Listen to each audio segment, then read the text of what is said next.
The importance of the global markets as it relates to international beef and to the beef industry is immense, and it's all about adding incremental value.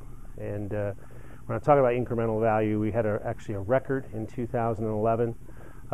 Basically, we're right at $5.4 billion of U.S. beef exported abroad in 2011, which was an all-time record.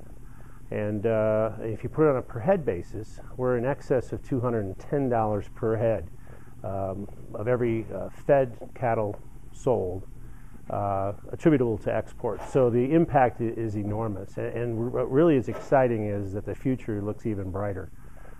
We have 7 billion people in the world today. By 2050, we'll be upwards of 9 billion people in the world. So you have generic population growth globally, and you also have GDP growth in a lot of developing countries. So their desire for an increased level of protein is growing all the time. And what that spells is an opportunity for the high-quality grain-fed beef from the U.S. Some of the markets that we're seeing dramatic increases in growth would include Central and South America, the fastest growing area that we have. The Middle East is fast growing, and then of course we have our staple markets, which are Mexico, Japan, Korea, Hong Kong, some of these markets. So the really exciting part though is even though we're setting records year by year, the prospects for the future are even more impressive, more potential out there. How do we get into these export markets? Well, that's where the U.S. Meat Export Federation comes in. And a lot of packers are also involved in this, and traders, but our goal was 17 offices overseas representing sales of U.S. beef to over 100 countries per year. This infrastructure that we have overseas allows us to have the relationships on the ground in these foreign markets, and for us to put our members, the packers, purveyors, and traders, put those packers and the sellers in touch with the buyers.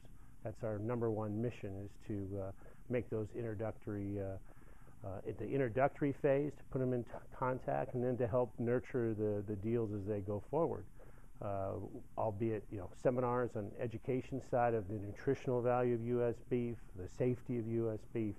All of these are standard core messages that they might sound routine here, but in a lot of our destination markets, they're anything but routine. For example, places like China, where there's a lot of food safety concerns. So this is just a real high-level flyover on what we do, but the important thing is why we do it. And once again, that's to add value for the U.S. producer, because if we can get a higher price for chuck rolls or tongues, a good example is beef tongues. Today's beef tongues are worth $6.50 in Japan.